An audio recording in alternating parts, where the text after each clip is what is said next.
Namaskara and welcome to BIC Talks, a podcast brought to you by Bangalore International Centre, where we present conversations that move, inform, and encourage discourse.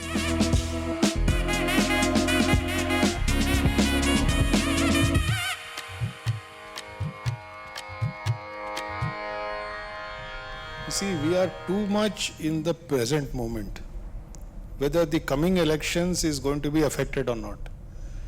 You know, the first war of independence was fought in 1857 and we got independence in 1947. हम लोग लंबे race के घोड़े हैं. I don't care, but it is good. Public awareness has been steadily increasing. It may take 5 years, it may take 15 years, but the great Indian public shall know, they shall become aware, and when they do become aware, it will impact elections. Whether it will impact the May elections or not, I have no answer for that. On the eve of the 2024 general election, electoral bonds have been thrust into the spotlight, representing a focal point in discussions surrounding political financing in India. These bonds, introduced as a means to ostensibly bring transparency to political funding, have instead been criticized for exacerbating the problem by allowing anonymous and unrestricted donations to political parties. It leads to the question of what exactly the cost is of fighting an election and what it means for the future of India's democracy.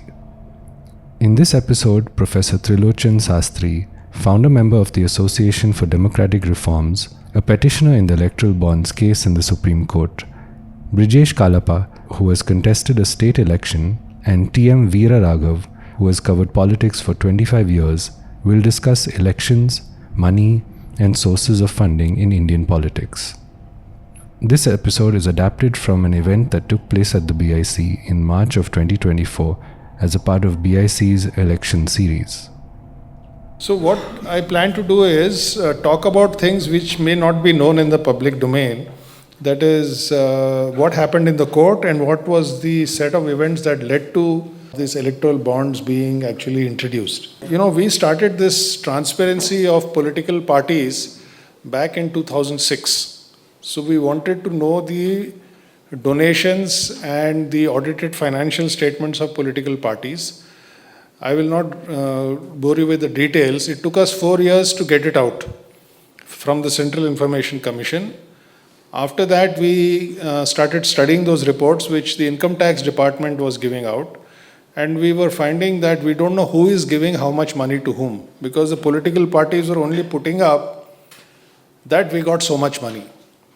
So we went back to the Central Information Commission and said that you must declare these political parties, it's a technical term called public authority under the RTI.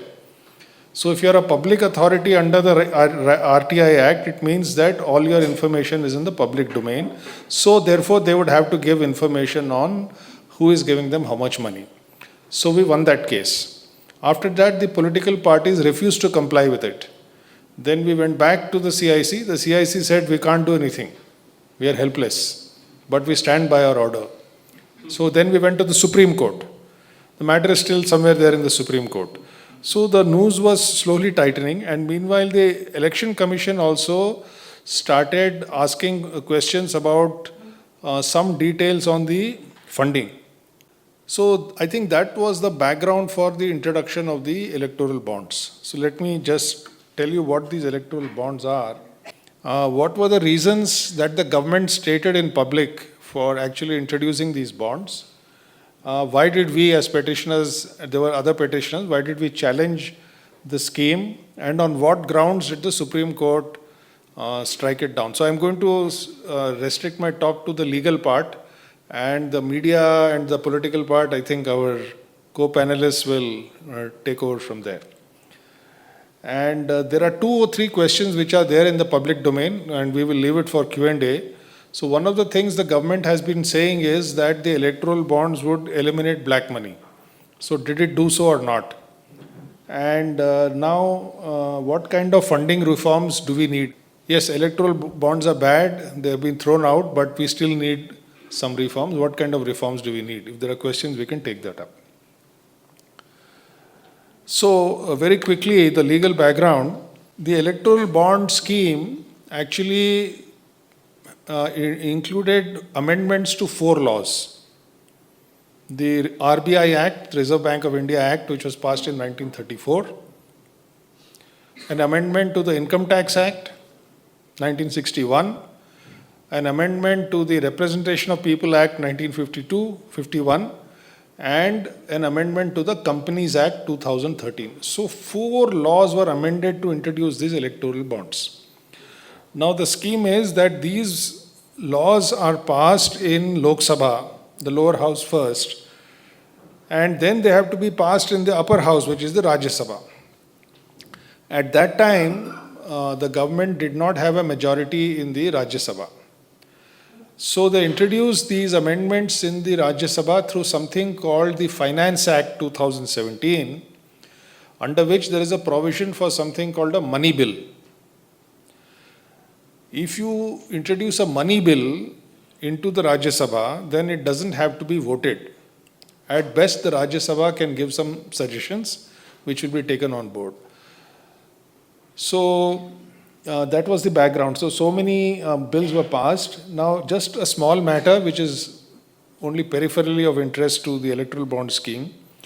We also challenge what is a money bill. So a money bill, operationally, legally I'll tell you later, operationally the Speaker of the House in the Rajya Sabha, being the Vice President of India, he or she decides whether it's a money bill or not. But legally, under Article 110 of the Constitution of India, a money bill has 4 or 5 provisions. One is, it must include an issue that bears on the sovereign guarantee given by the central government on funds. The electoral bonds had nothing to do with it. Number 2, it must be something to do with the contingency or the consolidated fund of India. The electoral bonds had nothing to do with it.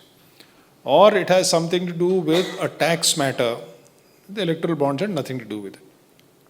So we challenged that it should not have been introduced in the money bill. They clubbed 2-3 other petitions, and as we speak, a 7-judge bench, ours was a 5-judge bench, a 7-judge bench is now hearing whether anything and everything can be passed off as a money bill. So let's see what happens to that. Sorry for the digression.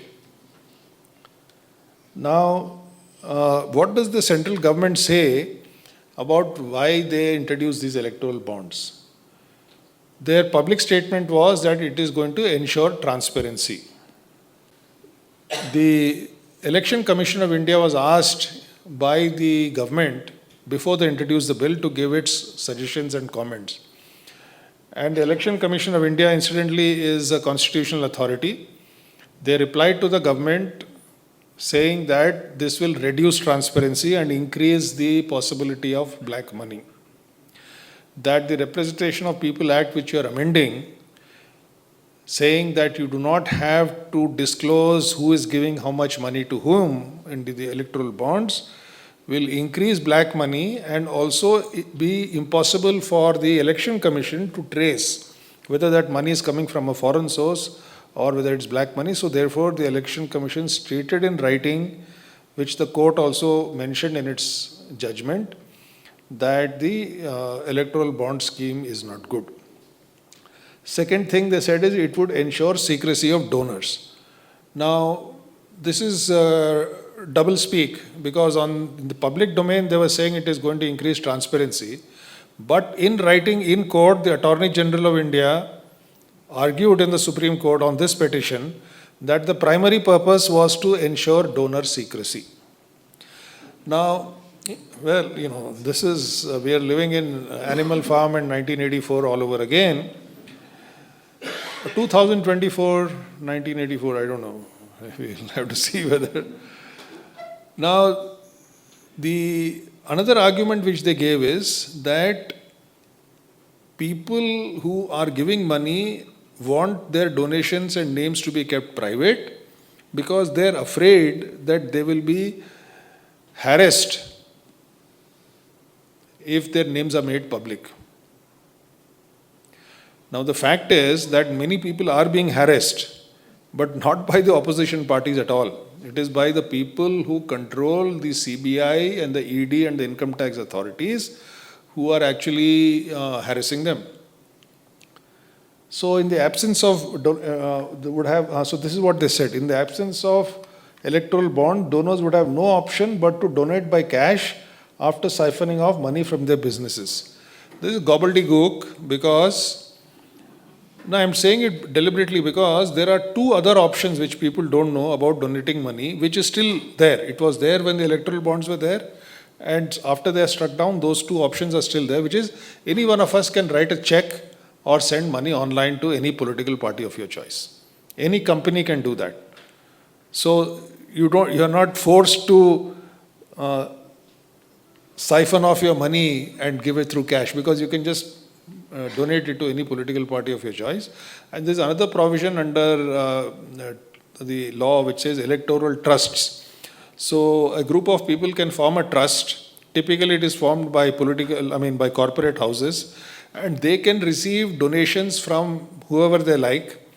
They can keep 5% of that donation for administrative purposes, and within the calendar year they have to donate that entire money to any political party. So 5 people may donate to an electoral trust, or 50 people, they may give it out to 3 others. So that is also legal, it is available. And just for the record, because they said that they'll have no option but to donate cash by siphoning off, even during the 6 years of the electoral bond scheme, 55% of the money donated was not through the electoral bonds but through the other 2 options which I just mentioned. So this is masterly doublespeak, because what they say in public and what are the facts are completely at variance with itself, with each other. So our reasons for the petition are very simple. ADR is a non-partisan, non-political organization.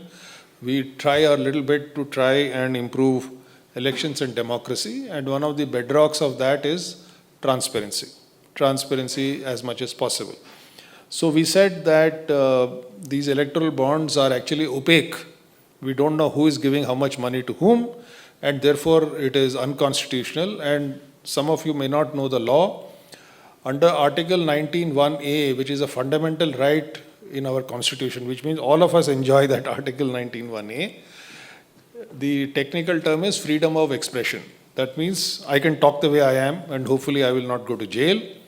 Or you can write books, or you can make movies, you can hold protests, you can speak, freedom of expression is a fundamental right under the Constitution. And it is a corollary that freedom of expression has no meaning unless you have freedom to receive information. Because if you have no information, you will never be able to express yourself. So the Right to Information Act is very closely derived from that fundamental right of Article 19(1)(a). And so we argued in the court that since the voters, who are the ultimate owners of this country, since the voters will not know anything about the political funding, their right under the constitutional fundamental right of Article 19(1)(a) is being violated, and therefore you should strike it down. And there is a provision, in case some of you want to get active, I'll just mention it. Article 32 of the Indian Constitution gives the right to every citizen to seek constitutional remedy from the Supreme Court when they have been deprived of their fundamental rights. So the court will say that we have filed it under Article 32, under this is Article 19. So I had already mentioned that these 4 acts had been amended. So this I have already gone through, so I will not repeat it. A few things which may be of interest is the amended Income Tax Act said that a political party need not keep record of money received from electoral bonds. The Supreme Court didn't agree with it publicly, because if somebody is giving somebody 20 crores or 50 crores, he or she is going to tell that political party that I gave you 50 crores. He's not going to say I anonymously gave it for the good of the nation or the good of the society or anything like that. So, it's not possible. So, the political parties, so they said they need not keep a record, but anyway. And they amended, so this is the diabolical part which I think we should know. You see, on electoral funding, there are laws in all countries around the world. And the principle of the law on regulating funding to political parties and campaigns is the following: that no individual or corporation should be allowed to completely hijack elections.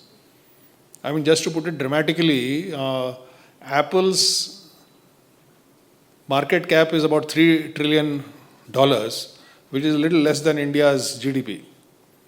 So can Apple buy up the US Congress and the US Senate? Theoretically, yes, but the law prevents them from doing it. The law does not allow Apple or any other company to give as much money as they like to anybody and everybody. And such caps on political party funding are there in the European countries and leading democracies around the world. We had them in India too. Up to the 1970s, corporate funding was banned. I don't know if that's good or bad, I'm just telling you the history. Then in the 70s, they said up to 3% of your profits you can give. Then somewhere in the 80s, they made it 5%. A little later in the 90s, they said 7.5% of your PAT, post-tax profit after tax, you can donate to a political party. And the company should have been in existence for at least 3 years. This amendment under the electoral bond scheme, they said that you can donate as much money as you like. No cap is required. So there have been companies, which is a public company, IFB Agro, they gave 92 crores when their PAT was 50 crores. And they publicly said it, that yeah, we've done that. What the shareholders of that company are doing, whether they have any rights, we have no idea about all. Because this is only information we can get on publicly listed companies. Those which are privately listed, of course we don't know what they're doing. So this cap was removed. Number two, you don't have to be in existence for 3 years. So you can set up a company. The technical term they use nowadays is shell company. You can set up a shell company, receive money from anybody and everybody, white, black, green, blue, whatever you call it, and you can immediately donate it to a political party and you need not do any business, nothing. So recently they unearthed some company in Kolkata apparently where 19 companies were registered on the same address. So you must have read all that. So this is another thing that the court went into, and therefore it has struck this down as also. Now, a little 2-3 minutes, because this is really not known, and personally I feel very strongly about it. The Reserve Bank of India is the central bank of this great nation, and every country has a central bank. And for all countries, the law is the following. So, so this is a 100 rupee note. It's called a promissory note or a bearer bond. Under the law, 1934 RBI Act, the law says only the Reserve Bank of India has the authority to introduce such a note. They amended the RBI Act. Nothing is sacred. The Indian economy, the Reserve Bank, a little bit sacred for the nation, I thought, but maybe not. Nothing is sacred. They amended it and they said that the central government shall be authorized to direct any scheduled bank to issue electoral bonds. They asked the RBI, what do you think of this? Now, this RBI was appointed by the current government, as was the Election Commission, which I referred to earlier. Both of them were appointed by the same government that is in power. The RBI went on record, you can read that, would enable multiple non-sovereign entities to issue bearer bonds, which is against RBI's sole authority and has the potential of being currency. This is verbatim quote of the objection raised by the RBI in writing to the government. Electoral bonds can undermine faith in banknotes issued by the central bank if the bonds are issued in sizable quantities. Though identity of the person or entity purchasing bonds is known by KYC, identities of the intervening persons and entities will not be known. This would impact the principles of the Prevention of Money Laundering Act 2002. So this is what the Reserve Bank of India, another constitutional authority, had to say in writing, objecting to the electoral bonds.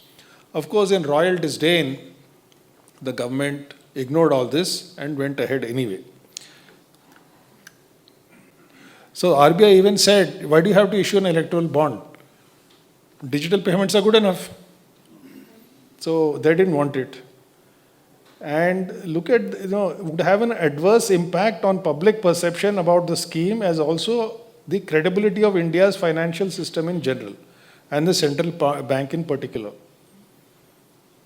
And the finance ministry writes back saying that the core purpose of the electoral bonds is to keep the identity of the donor secret. I don't know, I am feeling a little provoked. I will have to switch to Hindi for a minute. There is a saying in Hindi called chor chor mosere bhai. I don't know how to translate that exactly, but thieves are cousins or thick as thieves or something, because they want to protect each other's, So this, I mentioned what the Election Commission said. You can read that last part. You cannot find out if the political party received donations in violation of section so-and-so of the RP Act, which prohibits the political parties from donations from government companies and foreign sources. In fact, I spent quite some time trying to figure out whether any of the donations were from a public sector unit. I think they all go to the PM Don't Care funds. It seems like that. And the ECI, another constitutional body appointed by the government, has said in writing, and the Supreme Court has quoted it, that unlimited corporate funding would increase the use of black money for political funding through shell companies. So let me settle that point before we move further. One of the big things which is floating around the country today is that, electoral bonds are not so good, but we should have kept them, because now that they are gone, the old bad system of black money is going to be back in full place, and there is no choice now. We'll have to live with this terror of black money. I mean, some kind of warped thinking like this going on. So let me tell you the facts. The electoral bonds were introduced on January 2nd, 2018. And they were, they have windows. In the 2019 election, which was next year, electoral bonds were in full flow. 3,654 crores of cash were seized by the Election Commission during that election, a record seizure of cash which had never been seen in Indian history before. So if electoral bonds were indeed going to wipe out black money, how come we had a record seizure? So this is all gobbledygook which is being put out in the public domain. We should look at the facts and then decide what is what. So let me just close with the judgment. The Supreme Court struck down the electoral bond scheme on February 15th. Our petition had been filed actually that should be 2017, I'm sorry. Then it was passed in Parliament. We filed a petition, day meaning a couple of weeks later. It was notified by the government through a Gazette notification in 2018. We filed it in 2017. Till 2023, for 6 years, the Supreme Court did not hear it. And all the amendments were struck down, the Finance Act was struck down, and they asked the SBI to stop issuing electoral bonds and the SBI to disclose all information on EBs to the ECI. So they explicitly said this is unconstitutional. I mean, just a slight digression. Not only these 5, we had the misfortune of getting the Representation of People Act struck down as unconstitutional way back in 2002 and 3 also, when we had, that is another story, so I'll not go into that. So we have a weapon in our hands. The point I'm telling you is, as ordinary citizens, and I can tell you I am just an ordinary citizen. Many of you have more money than I have, because you guys are all running businesses. An ordinary citizen can go to the court and actually get laws struck down. But you have to have a little bit of understanding of the Constitution, and all of us are reasonably intelligent. You can read the fundamental rights and move ahead on that. And there are many good lawyers. We don't pay a dime to any of our lawyers. Zero. They do it entirely pro bono. The great man who appeared for the SBI, whatever his name is, he lives in London or somewhere, some such place. These kind of people, they charge 10 lakhs, 20 lakhs per hearing. 25? 25 lakhs. So I'm being corrected. Thank you. 30. So the disclosure drama, which you probably know, but I'll just close with this.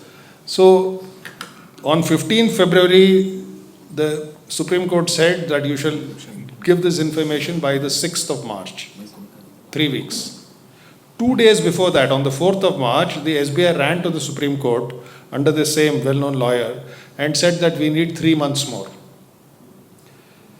Well, on the 7th of March, which is 1 day after the expiry of the Supreme Court deadline, ADR filed a contempt petition. We have something called contempt. What is contempt? Some of you may. If somebody willfully disobeys a court order, particularly a Supreme Court order, that organization or person is in contempt of the court. And if you are in contempt of the court, you can go back to the court and say, Your Honor, you passed this judgment and these guys are not listening, so they're in contempt of you, so you can file a petition. So the SBI plea and our plea on contempt were taken up together on the just following Monday, on 11th of March, and some of it was public. And the same day, the Supreme Court heard, actually they didn't even bother to hear us. They just heard the SBI. And after they heard it, in open court, the Supreme Court, the Chief Justice dictated his order on behalf of everybody, saying that give it tomorrow, on March 12th. And they gave another 2 days to the Election Commission to put it up on its website. So they jolly well gave it on the very next day, because they said that we are not inclined to take up the issue of contempt, but if you don't follow second time, we are going to take it up. Now, contempt of court, by the way, means that the chairman of the SBI would go to jail. I'm not saying anything sensational, that's the law. Now, the SBI, I don't know how many people have SBI accounts here. SBI has 48 crore accounts in India, and apparently there are only 25 or 26 crore households in India. It's a national institution. Whether we like it, it's like General Motors for America. SBI is a national institution. We do not want to see the chairman of the SBI going to jail. Anyway, when they gave the information, suo motu, the court again took it up on the 18th of March, the third time. They're saying, why did you not release the electoral bonds numbers? Now, this some of you may know, some of you may not know. When you see an electoral bond, there is no number on it. But when you read it under ultraviolet light, there is a number on it. Not electoral bond, but James Bond. That kind of bond. James Bond movie style. So they asked the SBI, send that data by tomorrow with the numbers. They said, earlier they were saying that it will take them 3 months to match. There is a set of numbers of the purchasers and there is a set of bonds with numbers of the redeemers. To match this, they said they would take 3 months. The court said, don't bother about it, just give it out as it is. So they gave it out. It was on the Election Commission website by 5 p.m. on Friday. By 11 p.m. the same day, in 6 hours, dozens of analysts, including our small team in ADR, we had matched the entire thing. For which they needed 3.5 months, the State Bank of India. It's a national institution which I respect, because my salary comes through the State Bank of India. I wish they start following the system better. The other thing is Article 14. I'm just saying, nothing to do with bonds. Article 14 is that, exactly, the state shall not deny to any person equality before the law or the equal protection of the laws within the territory of India. So, the court said, is Article 14 being violated in this particular case? So the court went on to argue that when somebody gives an electoral bond to somebody else, both the donor and the recipient know, even though it is supposed to be hidden. Because the court refused to buy the argument that, somebody from the TMC said that he put a box outside his office and people were putting 50 crores and 100 crores electoral bonds, and so he doesn't know who gave them. The court doesn't buy that kind of stuff. So the court said that both of them know, but the public shall not know. So this is not equality, because the voter is the fundamental aspect of a democracy, and if the voter does not know but the political party knows, then Article 14 is being violated. That kind of argument, legal argument they went. It's a brilliantly written judgment. So these are some things which may or may not have been known in the public domain. Right, so with your permission, I'll close here and look forward to the... We're discussing color of money, which is black and white. You are a very dangerous man to sit next to, given that you've unearthed the bonds, and how easily everybody gave out the information is interesting. You were mentioning about the argument given in the Supreme Court, and I was listening to it, where Mr. Salve said, we have one silo of information where people who bought the bonds, one silo of information to who the bonds went to, and a third silo of information which political party has got it, but we need to match all these three, which is what happened. Of course, you all know Professor Sastry now. My friend Brijesh Kalappa, equally dangerous, because, as the old saying, he's na aapka, na Bajap ka, na Congress ka, he's his baap ka. And he's seen all three, he's seen every party very closely. So we'll come to you about how much it actually takes to fight an election and all that. But first question I want to ask you is taking off from where you left, where the Supreme Court said that the company knows, the party knows, but the voter needs to know, which is under Article 14, you said that. Fascinating. But I'm going to ask you from a very pessimistic point of view. Why? What consequence do you hope it will have? Given the brazenness that one has seen in several instances, do you really believe that this will be a crucial issue in an election and will impact voter choice and behavior? Actually, the answer is I don't know. But I will elaborate a bit. You see, we are too much in the present moment, whether the coming elections is going to be affected or not. The first war of independence was fought in 1857, and we got independence in 1947. हम लोग लंबे race के घोड़े हैं. I don't care, but it is good. Public awareness has been steadily increasing. It may take 5 years, it may take 15 years, but the great Indian public shall know, they shall become aware, and when they do become aware, it will impact elections. Whether it will impact the May elections or not, I have no answer for that. Oh, fascinating point that you make there. You're basically setting the foundations for this, and I will probe a little bit further on the consequence of this as well.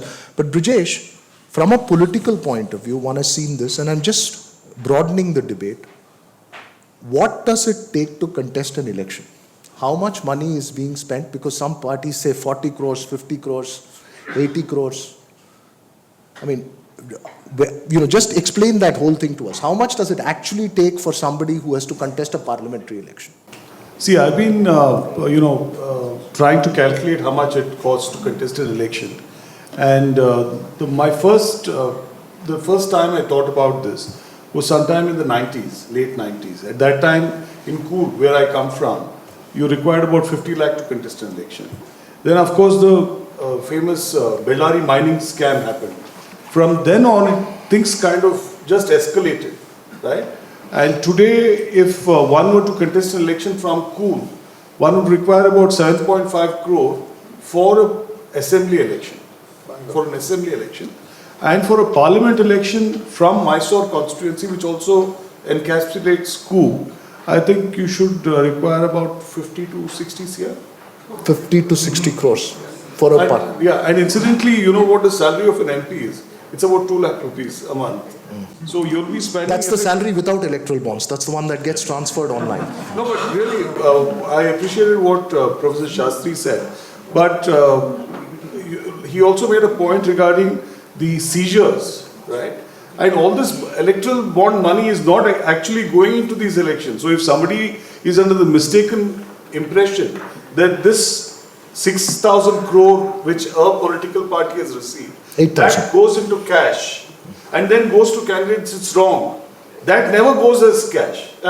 Because there's a separate channel for money spending, cash spending, and that goes directly. So that money is used separately. So this 6,000 or 7,000 crore or whatever it is never going to go through that channel. That's another channel, this is yet another channel.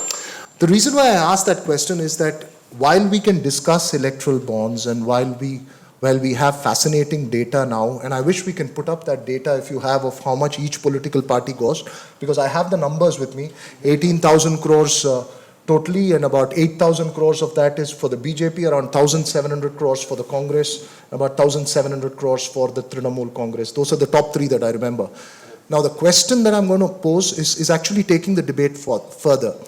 This integration of money and politics at some level. You know, often a lot of this becomes WhatsApp forwards. And I remember as a political journalist, Brijesh, the defining election for me was 2007 Karnataka, which was one election when money started getting spent at crazy levels.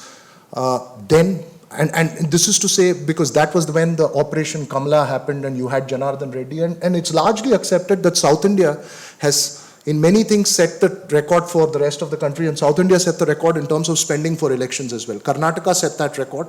Then it was 2009, DMK in Tamil Nadu and the Congress in Andhra Pradesh, which was massive spent elections. So the question really is that this is not just in India. You've seen the amount of money spent in an election for victory rise in other countries as well, in the US as well, or in the UK as well.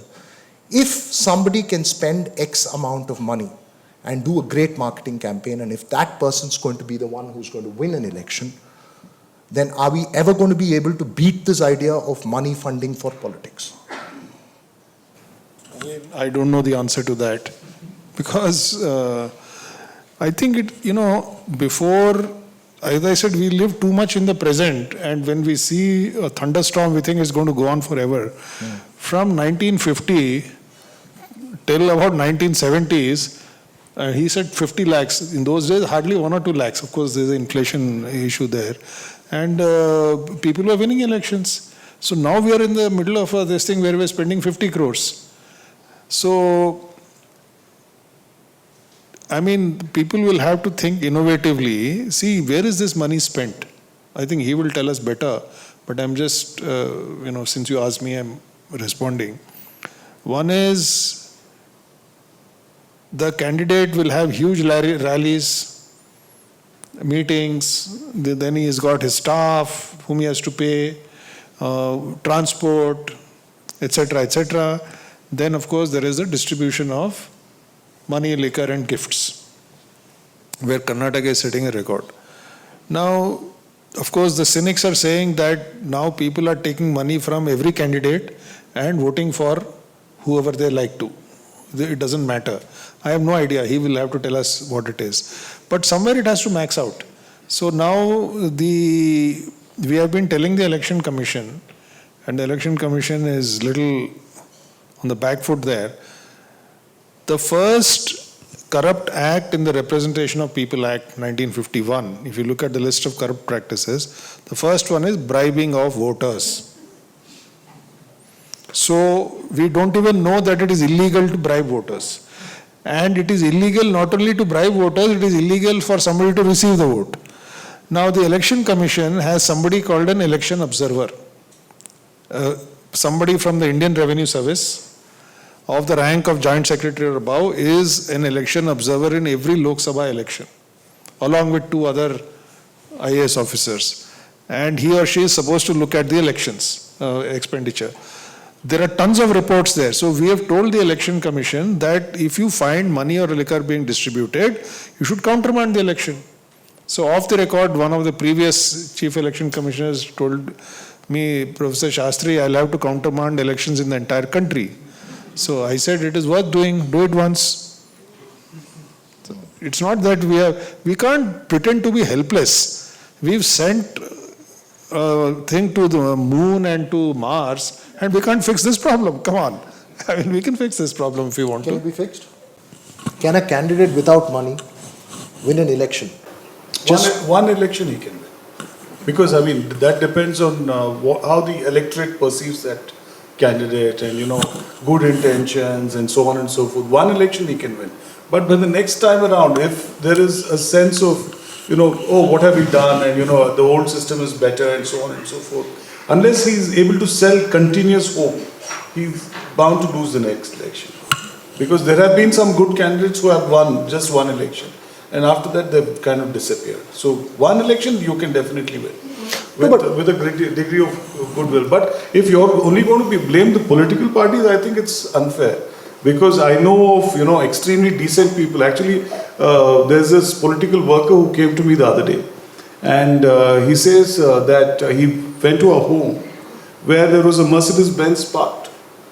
And he went and solicited their vote. And the lady of the house, she said, we have 13 votes in our house, right? And there was a Mercedes-Benz parked, and they had a big business, I think, giving them crores and crores of rupees. So he said, he was not sure if she was expecting anything. And then she opened up and she said, I require 35,000 rupees. This happened during the recent, Malaysian elections. So if you're going to just blame political parties, I think it's highly unfair. So who should No, ultimately the point is this, that people are so sickened. People are so sickened by the whole process. And they say, chalo, hum bhi isme shamil ho jate. I mean, as it is, we are not doing anything great. So let's also, kind of dig in. No, I think there are questions that will come on that point of view on who's to blame, but I just want to broaden this. I just wanted to bring this aspect to give a reality feel, but going back to that core of electoral bonds and what you have unearthed from the Supreme Court, given that it was so easy all this while for you to get that information and everybody willingly gave that information so easily, how much do you think we have actually unearthed and how much do you think is still there, which needs to potentially come out? Is this the real quantum of it, the 18,000 crores that we see?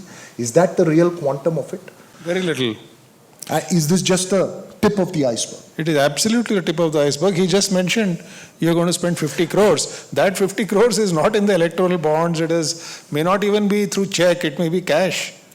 So there is a huge parallel. So what was the most stark, fascinating aspect that you found when you had the data? You worked all this while to get that data. When you saw this data, what was your first reaction? I mean, what was possibly the biggest anomaly that you found in that? Well, like Sherlock Holmes said, why did the dog not bark? The very famous story. So why are there some names which are completely missing there? I mean, some names are missing. That was the first thing. Second thing is that... I don't want to ask you which names. If you... No, I'm not asking you. You want to say it, you say it. I told you you're a very dangerous man. I have to be very careful. No. One of the parties that one of these guys belongs to, his leader keeps mentioning those names in public. Anyway, we are asking the names. No, it's not that. That is one thing which surprised me. Second thing is, barring 3-4 companies which are publicly listed, Airtel, IFB Agro, and a few other companies, and of course Bajaj list of companies, they have actually given small amounts of money. 90% of the money is coming from unknown private companies whose finances are not there in the public domain. A large number of them are in the what we call infrastructure. It could be construction, roads, building, power, all kinds of infrastructure. Now, if you look at it, our lawyer has been going public on it. I don't know the facts so well. Government contracts are given for infrastructure projects. So the quid pro quo, the Supreme Court actually mentioned quid pro quo. So there are 3 or 4 ways. One is straight protection money, that you will go to jail unless you buy some electoral bonds, and now there's so much of data has come out on that. Number 2 is that you will get huge contracts. Now, when you say how does it affect the voter, if I have bought 50 crores of electoral bonds or 500 crores and I get a huge government contract for 50,000 crores, that's it. I mean, I don't have to deliver. You see, we are finding that the metro in Bangalore is continuing. People are born, they graduate from college, and then they even get married, and the metro construction is going on. But this is a government contract given at public money. So that is another thing on the electoral bonds that we find surprising. And the third thing we found is that some companies whose public information is available, they are giving out more money than they earned as profits, which is publicly listed company. Now we have to investigate what about those private limited companies. So private limited companies, there is no shareholder rights, but here there is a shareholder right. I know someone has to go and ask in the court that, how come you are giving away shareholders' wealth for electoral bonds? Interesting that you point that out, and Brijesh, just to bring this into context, one of your slides you said it started with 3%, then it became 4%, 5%. I think possibly the commission, Raj, this is the way the commissions have increased over the period of time. It's sort of big, it was like an overall thing of how much one can contribute in that sense. Just put this in perspective. Is this new, or has this always been the case? I mean, is it just that we got to know about it now? Because as a political affairs journalist, I don't think I have seen the exact quantum of money that a political party received until this information came out, right? So is this new, or why is it such an important issue now? Because has it gone beyond a level where it's extremely disturbing? See, one, it's come again. There were times in the past when this Ayaram, Gayaram culture was there, and then there was the anti-defection law which was brought in and all that, and people criticized the Congress party, and I'm currently in no political party, so... yeah, right now you're not with anyone. So... we don't know about tomorrow. So, as far as the Congress was concerned, and the, Ayaram, Gayaram, and then they redeemed themselves largely after the anti-defection law. Now the BJP has currently about 600 or so legislators have switched sides, right, and joined their ranks during the last, I think, 5 or 6 years. 600 legislators. Now, if the anti-defection law kind of tried to change things, now things have become worse, right?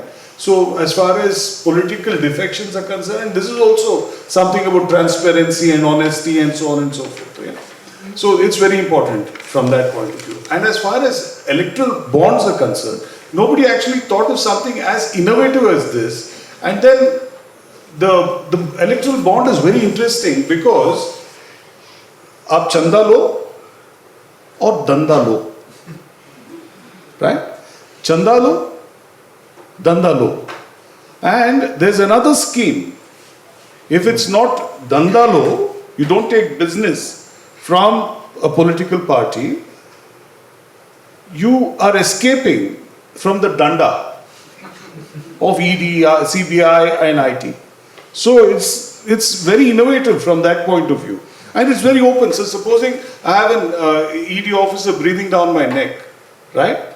The following day, I just make a visit to the State Bank of India, buy an electoral bond, give X amount of money to a political party, and probably the ED officer will scurry away.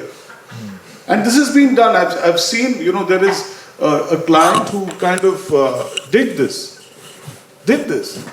No, many, not one. Yeah, no, my client. Oh, your client. Okay. So you were going to say more about the client? No. I was actually waiting. I thought you had the name written down there.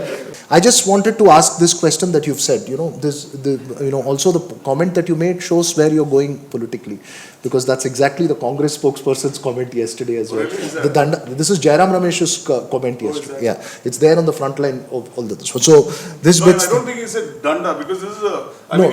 The three categories and copyright is yours. I go back to that one core question. You say don't see it in present time. the principal political party, the party in power now, is saying, "Ab ki baar 400 par."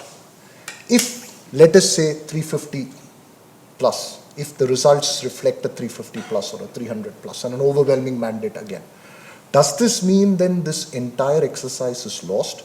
Or do you believe that this is one part which has to be seen completely away separately from what we see in terms of electoral political results? We in ADR see it completely separately, and we have publicly always said that we want the process of elections, democracy, transparency, voting, awareness, etc. to steadily improve, and we are not worried about which party wins. So, it doesn't matter. It doesn't matter.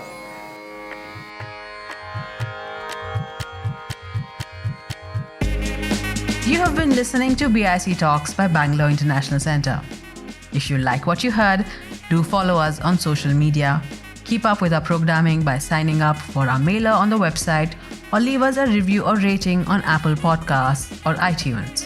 The crew that makes these podcasts possible is Gaurav Krishna and Ishan Gupta on sound supervision and production, with support from S. Sarunaraj and Raghu Tenkaila. Artwork is designed by Chandni Venkataraman of Crisscross Design Studio.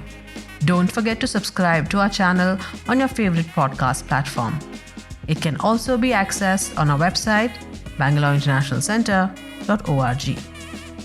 This is Lekha Naidu signing off on behalf of everyone at BIC.